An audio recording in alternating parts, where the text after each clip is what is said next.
Madame, Monsieur, bonjour. Voyons tout de suite les prévisions météo. C'était il y a quasiment 30 ans, Tchernobyl. C'était le 26 avril, plus précisément demain. La pire catastrophe nucléaire de l'histoire qui continue d'inquiéter parce que le bâtiment central risque maintenant de se rompre et c'est pourquoi le réacteur principal sera bientôt recouvert d'un dôme géant. Un chantier d'1,5 milliard d'euros financé par la communauté internationale et aussi conduit notamment par Vinci et par Bouygues, par ailleurs actionnaire de TF1. Olivier Santiki, Bertrand Lachat, Elena Dabac et Vincent Pierron ont pu pénétrer à l'intérieur de ce dôme géant avant qu'il ne soit lui-même totalement interdit par ce qui irradie. La cheminée d'origine, symbole du désastre de 1986, a été abattue et remplacée il y a 1 an et demi. Mais pour l'essentiel, la menace de Tchernobyl reste entière. Le sarcophage construit à la va-vite après l'explosion risque de s'effondrer et de relâcher un nouveau nuage de poussière radioactive. La parade, c'est l'Arche, une enceinte de confinement monumentale dans laquelle rentrerait aisément la cathédrale Notre-Dame de Paris ou une demi-douzaine d'Airbus A380. On engloberait même la structure métallique du Stade de France. C'est-à-dire qu'en bas, il y a à peu près, il y a l'équivalent de quoi, de 5-6 terrains de foot. Nicolas Caille contemple son bébé. Il a débarqué ici il y a 4 ans déjà, sur le site du pire accident nucléaire de l'histoire.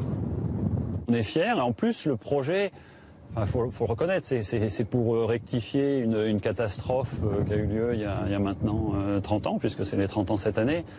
On est content de participer à la construction de cette arche. Oui, ça a un sens. De son propre aveu, la conception de cet ouvrage inédit a été un cauchemar pour Vinci et Bouygues, les 2 entreprises françaises sélectionnées. 5 ans de retard avant même le premier coup de pelleteuse. Mais depuis, le chantier avance à bonne allure. La charpente métallique s'est élevée grâce à une armée de 2500 personnes. Pour accompagner la manœuvre, nous sommes soumis au contrôle standardisé avec 2 dosimètres chacun. On veut un historique des doses que vous prenez, au cas où. On garde tout. La direction l'affirme, personne n'a jamais dépassé la dose limite de 13 millisieverts par an. Plus strict qu'en France, où le seuil est à 20. Au quotidien, 27 nationalités se côtoient avec leurs différences de pratiques, de culture, de langue. Même la géopolitique complique les choses. En 2012, j'ai retrouvé ici des couvreurs russes. Mais au bout de 2 ans, il y a eu le conflit entre la Russie et l'Ukraine. Et les Russes ont rapatrié leur équipe. Les nouveaux rois des cimes sont polonais. Pour les filmer, il faut se lancer dans une ascension sportive et ténébreuse. Les ouvriers les plus agiles n'hésitent pas à doubler. Ils mettent 3 minutes 20 secondes pour gravir le demi-millier de marches branlantes. Notre progression est plus laborieuse, jusqu'à la voûte de cette nef d'acier. Avec ses poutres, numérotées une par une, et ses 500 000 boulons, l'arche est étudiée pour résister pendant 1 siècle. Mais il faut d'abord y installer les ponts roulants prévus pour le futur démontage du réacteur numéro 4. La tâche des fameux alpinistes polonais que nous retrouvons suspendus à 80 mètres du sol. J'aime ce travail. J'aime l'adrénaline, l'extrême, tout ce qui est extrême. Et ce n'est pas trop dangereux?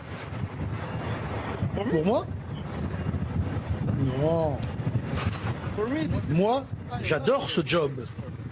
Le week-end, lui et son groupe filent même à Kiev pour pratiquer l'escalade en salle.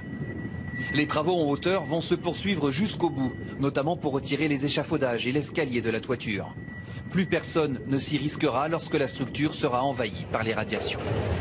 Prochaine étape, novembre 2016, le ripage, le déplacement de ces 35 000 tonnes sur 300 mètres de rail jusqu'à l'aplomb de la centrale située plus loin.